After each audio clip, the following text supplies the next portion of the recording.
Un saludo al teleauditorio y le damos la bienvenida a una nueva emisión del programa de Conceptos en Juego del Instituto de Ciencias Sociales de la Universidad Juárez del Estado de Durango.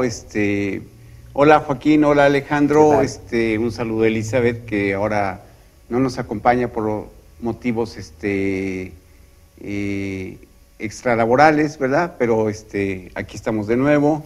Alejandro, luego de algunas ausencias también por otros motivos personales, de nuevo se integra al equipo y hoy Joaquín nos invita a que conversemos y a que platiquemos sobre el concepto de concientización. Este concepto de concientización se deriva del trabajo y de la obra que hizo Paulo Freire, un pedagogo brasileño, en la década de los 60s y 70s, en unas condiciones históricas en las cuales se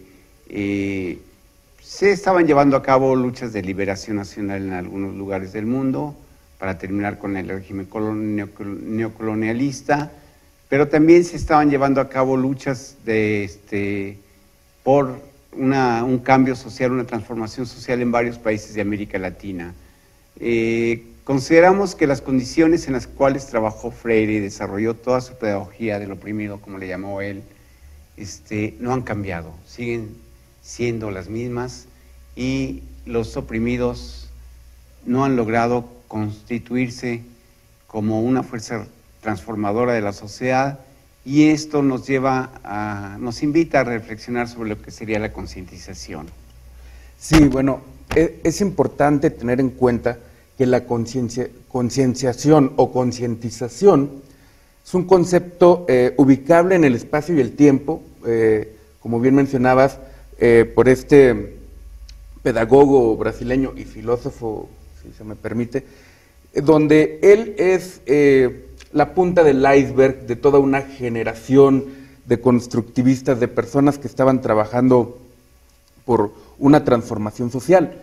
Entonces, Freire pertenecía además a la corriente revolucionaria, un interés particular por lograr que los oprimidos tuvieran un lugar dentro de la política de, por lo menos, su país, que es Brasil, lo llevó a una campaña de alfabetización para que los brasileños pudieran votar en las elecciones y de esa forma tener el valor necesario para cambiar un sistema pues, bastante corrupto, dictatorial. Esto lo hizo darse cuenta de la importancia del pueblo en el quehacer social, y no únicamente del pueblo como herramienta para la transformación social, sino que el pueblo es, a final de cuentas, el único que se puede liberar y transformar por su voluntad de poder el mundo y la realidad. Esto implica, desde luego, una toma de conciencia, sí, pero él va un poco más allá y habla de una concientización en el sentido de tomar conciencia en conjunto, en comunidad, a partir no de patrones académicos o importados o exportados, no, sino de una construcción a partir de los centros de cultura, del diálogo, del estudio. Él es contundente con ello. El estudio es necesario para tomar conciencia, pero no necesariamente un estudio académico, sino un estudio reflexivo, una lectura del mundo, como él diría. Entonces, en ese quehacer, que es praxis, de estudiar el mundo y tratar de transformarlo, se encuentra el concepto de concientización. Es importante mencionar, desde luego, que no es un concepto mágico, y él era muy claro en eso. No es un concepto que arregle las cosas, es simplemente una forma de abordar el mundo. Y eso es darte cuenta de que hay una clase oprimida, que hay una clase que oprime y que lamentablemente dentro de los oprimidos se encuentra el germen del opresor y se comportan como opresores con sus iguales, mientras que los verdaderos opresores pues se se comportan civilizadamente con sus compañeros, con sus similares. Y eso es algo que Freire llama a tener conciencia. La conciencia no solo de clase, sino la conciencia de humanidad. Sí, es decir, Paulo Freire centra la educación, e inclusive uno de sus textos lleva el título, ¿no? La educación como práctica, para la libertad. Para la libertad, ¿no? Y en este sentido también el proceso de concientización a través de la educación como la construcción de una ciudadanía, que va más allá de una inscripción por tener un acta de nacimiento o un documento de identidad que me diga que soy un ciudadano mexicano y que puedo votar en las elecciones. Es decir, una ciudadanía que tiene otras características, ¿no? Sí. En ese sentido sí habría que... Pues esa ciudadanía o ese cambio de concepto tiene que ver justamente con esta necesidad que se ve desde aquí de una mayor participación social, ¿no? Pero una participación social que venga desde este lado de la libertad y de una cierta forma de autodeterminación para el cambio o la transformación de esta posible sociedad.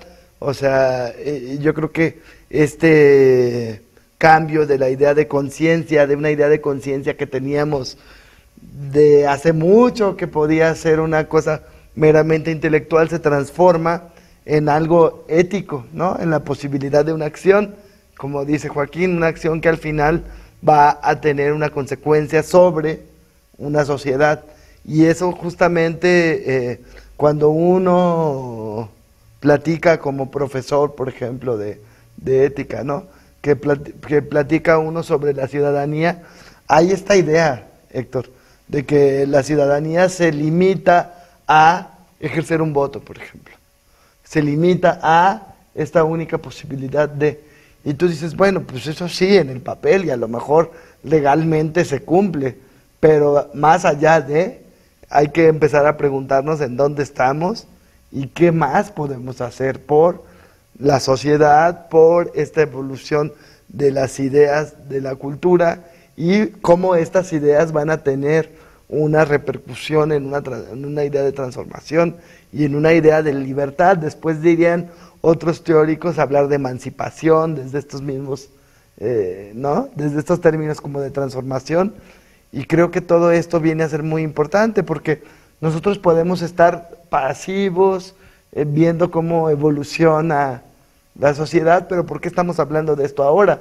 Porque la vigencia de las categorías parece ser que, bueno, a lo que nos invita Joaquín a participar hoy en el juego de conceptos, parece ser que esta concientización sigue siendo, o la idea de concientización sigue siendo importante que hablemos de ello para esta transformación que nos daría a todos una participación ciudadana más amplia y una sociedad mejor por estar más unida desde el diálogo. Que desde el diálogo podemos volver a la filosofía, si pensamos en la filosofía como diálogo, volver a la filosofía como esta posibilidad no solamente teórica o abstracta de ideas y de análisis de conceptos, sino como algo que va a acabar por influir el mundo y mejorar nuestro estado de vida, ¿no? Si lo queremos decir desde ese punto. Antes de pasar a la actualidad de la necesidad de esta transformación social, quisiera volver un poco al ámbito histórico. Quedaron irresolutas gran parte de las problemáticas que se revisaron en estos tiempos, no solo por Paulo Freire, sino hablo de otros filósofos de la época, incluso norteamericanos, que criticaban la sociedad y decían, el sistema no está bien, algo está mostrando la necesidad de oprimir a un pueblo entero para mantener un estilo de vida norteamericano. El surgimiento, el enfrentamiento global en ese entonces no debe ser subestimado. Es decir, hablamos de un enfrentamiento de dos bandos. Por un lado, Paulo Freire, que era un creyente del internacionalismo revolucionario, un admirador y seguidor del Che Guevara, el mismo Paulo Freire que realizó su trabajo pedagógico en varias partes, y curiosamente también en Estados Unidos. Y en África. Y en África, y en Europa, y en América. O sea, es un filósofo global. y es un filósofo global de izquierda que se enfrentaba contra una concepción de derecha. Entonces, él se enfrentaba contra la maquinaria de una educación diferente, una educación bancaria, una educación en la cual el conocimiento se ve más bien en cotos de información que van a entrar en tu cabeza y que tú estás básicamente pagando por ellos para poder entrar en el sistema social. Como una herramienta de competitividad para luego ir a darte en la torre. Qué curioso, ¿verdad? Qué curioso. ¿No? Y no se resolvió en esa época, no hubo una resolución, no hubo un cambio social. En gran medida por los golpes que ocurrieron en París, en México, en Brasil, en China, donde la juventud, una vez más, fue aplastada por una bota de hierro implacable. Y eso lo estamos viendo ahora. Hay una nueva conciencia social que está surgiendo, pero no se debe al sistema que la haya promocionado, sino al su contrario.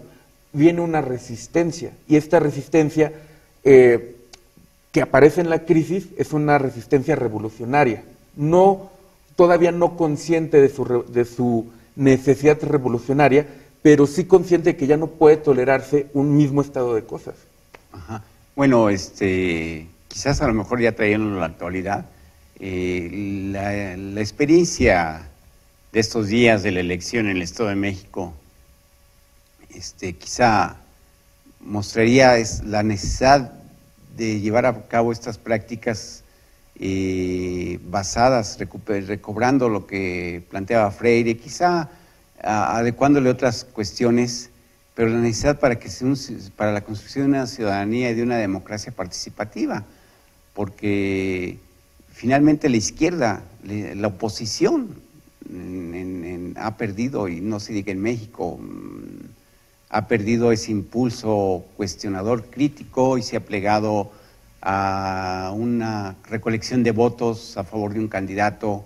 Y bueno, aquí viene la propuesta de los indígenas.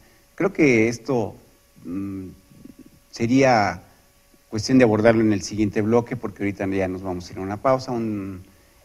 Pero esta plantea la necesidad de que los partidos políticos se han olvidado de generar esos cuadros entre la ciudadanía que le permitan ir construyendo esa visión y una cuestión crítica.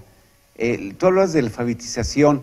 Aparentemente no hay problemas de alfabetización ahora, todo el mundo sabe leer y escribir, pero habría que ver lo que Freire planteaba como alfabetización y lo que ahora significa las nuevas tecnologías en este sentido, ¿no?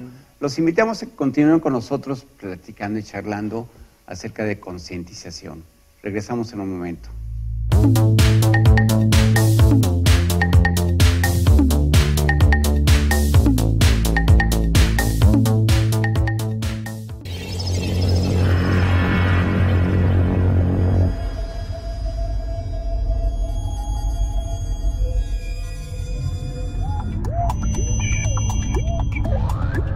En nuestra máxima casa de estudios, algo importante se está gestando. TVUGED evoluciona. Cambiamos para ofrecer más calidad y reforzar el contacto con nuestra gente. Porque se puede ser actual, manteniendo las raíces. Y aunque nos vemos distintos, vas a reconocernos. TVUGED ha renacido. Con visión universitaria.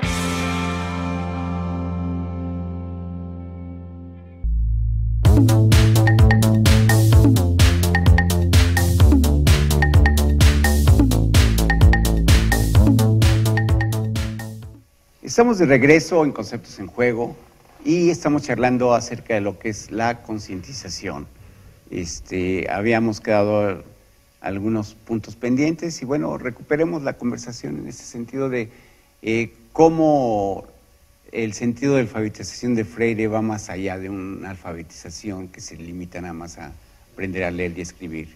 Qué bueno que tocas el tema porque él es trascendental en ese punto. Dice, la alfabetización tiene que ser una alfabetización crítica, no puede ser una alfabetización simplemente instrumental como lo plantean actualmente, sino tienes que leer el mundo, o sea, no únicamente leer el texto, sino ser capaz de entender el discurso para que no, tocando esto un poco de la democracia, debemos ser capaces de leer los discursos, criticarlos, rechazarlos o aceptarlos en su caso, y para ello tenemos no solo que saber leer, sino conocer el contexto, conocer la historia, conocer a los personajes, es decir, conocer el entorno y la realidad donde se sustenta el discurso. ¿Qué pasa? Que en México, cuando ponemos el discurso de los políticos con la realidad, no hay una conexión, no hay una realidad que uno pueda observar. Abren un hospital para tomarse fotografías y después lo vuelven a cerrar, en Chiapas. ¿Qué podemos decir ante estos casos? Bueno, que ese es el punto de la alfabetización, poder comunicarnos como un pueblo y a partir de ahí tomar decisiones, no únicamente tomar decisiones como ignorantes, porque nos va a llevar a una democracia como la que hemos estado sufriendo. Es una democracia de ignorantes, de incompetentes. ¿Por qué? Porque los que lo eligen son ignorantes e incompetentes. Sé que estoy diciendo cosas muy fuertes, pero hay que tomar conciencia de la ignorancia que nosotros tenemos para realmente poder hacer una transformación social. Bueno, en este sentido se habla de democracia y justamente mi pregunta cuando cerrabas en el bloque anterior es cuál sería la democracia, ¿no? Porque si pensamos en una democracia que se ejerce bajo los términos legales, volvemos a la ciudadanía del papel y la ciudadanía del voto. Y entonces ya se ejerció la democracia con las votaciones. Y en el Estado de México hubo democracia. Que no funcione es otra cosa. Entonces empezamos a cuestionar todas estas categorías, ¿no? ¿Qué tendría que implicar para nosotros en este sentido de concientización, de alfabetización, de participación? ¿Qué ingredientes tendría que incluir una posibilidad de un ejercicio ciudadano y libre para cambiar esta sociedad? Porque hace rato Joaquín hablaba de que hay nuevas formas que están surgiendo y hay estas como posiciones y formas y cómo lo crítico desde el lado de Freire, ¿no? Desde esta posibilidad de leer el mundo, vendría a ser una posibilidad para cambiar. Pero yo aquí meto una cuestión o una posibilidad de problema, ¿no? Por ejemplo, la filosofía, que luego se veía en algún tiempo, en algún momento, como esta posibilidad de las ideas para cambiar ciertas situaciones en la realidad a través del pensamiento, ¿no? Luego, en el sistema, las cosas como son, se van relegando las cosas ahí donde están. Entonces, tenemos por ejemplo, en México. En México se saben muchas cosas. Y se critican muchísimas cosas, pero esas cosas no cambian. Es decir, sabemos ver en dónde están los problemas, tenemos críticos o tenemos periodistas que investigan o tenemos gente que hace tal cosa, es decir, tenemos gente altamente alfabetizada desde el punto de vista ya crítico, ya de lecturas, pero también desde el punto de la gran parte de la ciudadanía, las cosas que nos afectan tampoco llegan a cambiar. Alguna vez se decía que el problema en México, perdonando ya haberme ido hacia el asunto del país, ¿no? El problema era que todo se sabía, pero nada cambiaba. Entonces, ¿qué ciudadano está sabiendo y a qué grado está sabiendo esas cosas realmente para poder ser partícipe de una cultura y de una sociedad que realmente colabore con una transformación de las condiciones de todos para un mayor bienestar, ¿no? Y si eso es posible, no lo sé. Creo que tendríamos que revisar todas esas cosas. Es que una de las cuestiones que es importante tener en cuenta es, ya no se puede hablar de un país, ya se tiene que hablar del globo terráqueo. Entonces, hablar del globo terráqueo implica contradicciones, severas contradicciones. Entonces, Sí, bueno, dile al PRI que no hable del Estado de México, que hable de un globo terráqueo, y entonces a ver cómo solucionas eso. Voy. Pero los problemas son materiales y locales. Entonces, sí, tenemos que... Y el poder también. No, es que tenemos que acatar un conjunto de normas. Ese es el problema. La izquierda aceptó un conjunto de normas de un juego trucado. Ajá. Ese es el problema Sí. de la izquierda. La izquierda aceptó este jueguito de la democracia Entonces, representativa. La izquierda dejó de ser izquierda, Cla- entonces también. Claro, pero no. Es decir, la izquierda partidaria dejó de ser izquierda.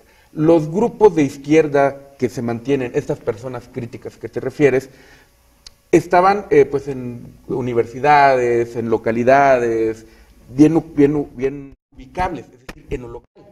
Ahí es donde se puede hacer la transformación. Y que le vamos a decir a los televidentes que no entienden muy bien qué es izquierda o por qué estos agentes de cambio pertenecen a la izquierda. Bueno, según tu punto. Claro. ¿Por qué la izquierda y por qué esta necesidad de defender la izquierda? Por la necesidad de un punto crítico. Es decir, ya hay una posición bien clara sobre un mercado, una forma de acatar las normas, sobre un proceso incluso democrático, y ese es el status quo.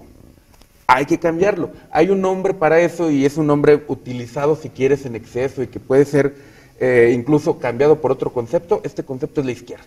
No hay mayor secreto. O sea, no es necesariamente que tenga que considerársele con ese nombre, sino lo importante, y vuelvo a la concientización, lo importante es que tomemos conciencia de que no porque se llamen Partido Revolucionario Institucional son revolucionarios, que si es, o sea, es una cuestión de una cosa es el discurso y otra la realidad.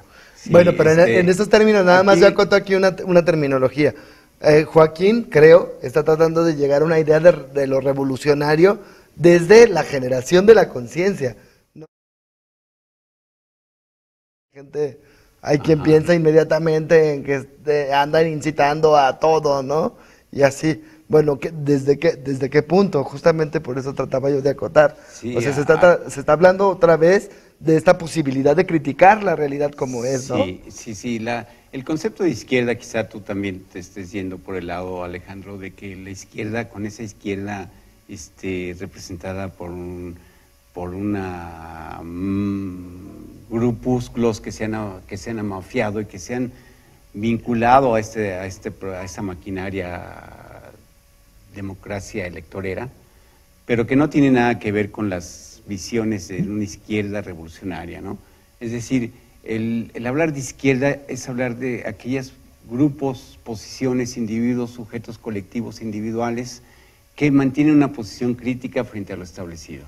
Eso es lo que yo quería que quedara claro para quien nos ve, porque luego cuando se habla en estos términos, y más en las izquierdas o derechas o partidos en los que vivimos, lo que entendemos es que todo es un desastre y que al final de cuentas todo el mundo acaba por robarse el dinero y ahí se queda el es como asunto. entender, cuando hablamos de política, inmediatamente la mayoría de las mexicanos o los mexicanos nos vamos a, ya vas a hablar de política, es partidos políticos, es esto. Claro. No, pero sin embargo, desde el punto de vista de Freire es otra cuestión, ¿no? Claro. O sea, y bueno, retomemos esto de la educación como un eje central, basada en el diálogo y en la pregunta, ¿no?